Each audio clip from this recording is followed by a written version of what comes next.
the import of a chorus. The importance? Uh-huh. It introduces the story? Well, now the chorus is already introduced because he starts Act 1, or they, depending on how the director does it. Shows up again in Act 3, again in Act 4, and then at the end of Act 5. So this chorus keeps sort of popping up and giving little speeches. Why? What's its purpose? It's like a summary of what happens. Okay, partially it provides information for sure.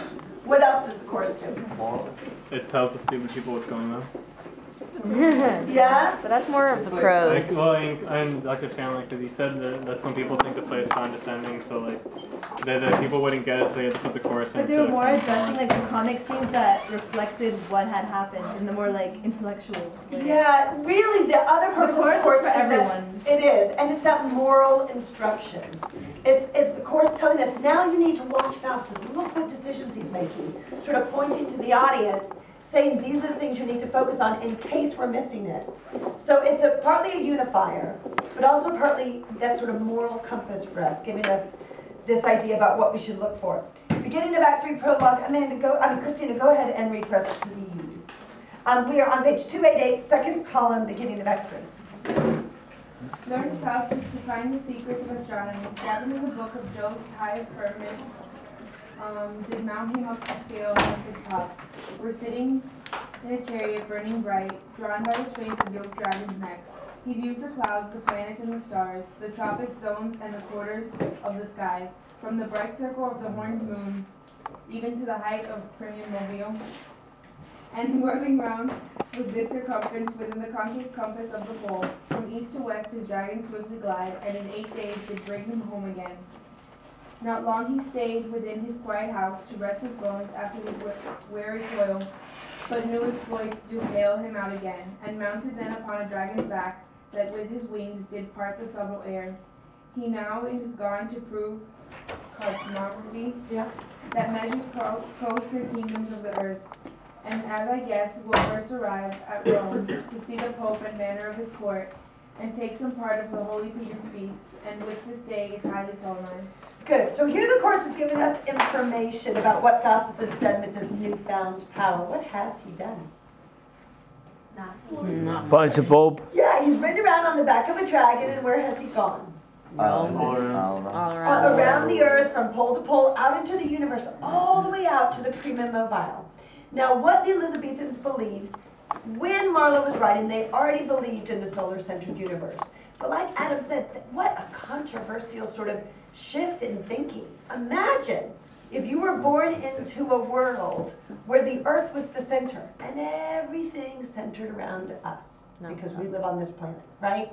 And all of a sudden, if you were just one of the planets that are going around something else, that whole sort of earth-centered theory, human-centered theory changed.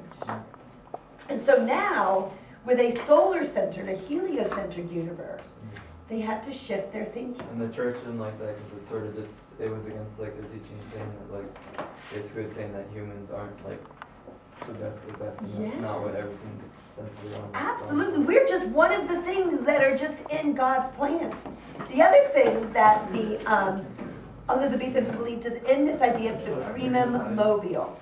And once they had their universe with the sun, and then they had their planets, I think by this time they believed in 7 planets, they didn't know about the other 2. Outside of that whole sort of planetary structure was the primum mobile. And instead of having theories of gravity that pulled all these planets into their orbit, the new thinking recognized gravity. But the old thinking believed in this primum mobile, this first mover, which was on the outside of all these planets, and it was this outside force that was sort of pushing the planets in as opposed to the inside force pulling. Does that make sense? But that belief in a first mover, or prima mobile, also focuses on human importance, doesn't it? That there's some spirit out there that's focusing on us. Now, for Faustus to want to go and see these things, for us, it's easy to say, you know what, he's being a tourist. He hops on a dragon's back and he's flying around and he's looking at things. Big deal. But it does also signify that he is curious about new science and about new thought. And he does want to learn these things. And of course he comes back and the scholars quiz him on it. And they all say, wow, Faustus is amazing to know all these things. So the fact that these new theories were sort of in their transition stage, transitioning into being generally accepted. It is a big deal that these are the things that Faustus was sort of focusing on. But once again, it's not all about humans. And so Faustus, in a way, is representative of this thing that, you know, he's part of a plan, as we all are, as opposed to being the sort of central force. Okay? So we have a little dialogue between Faustus and Mephistopheles. Jasmine, if you'll be Faustus, we're not going to read all of this. And Jamal, if you will be Mephistopheles, we're actually going to pick up. Faustus, go ahead and read your first speech, and Mephistopheles, and then we'll skip. Go. Okay. Having now, my good Mephistopheles, passed with delight the stately town of Tyre, environed round with airy mountain tops, with walls of flint, and deep entrenched lakes, not to be won by any conquering prince. From Paris next, coasting the realm of France, we saw the river Main fall into Rhine, whose banks are set with groves of fruitful vines. Then up to Naples, rich Campania, whose buildings fair and gorgeous to the eye, the streets straightforward and paved with the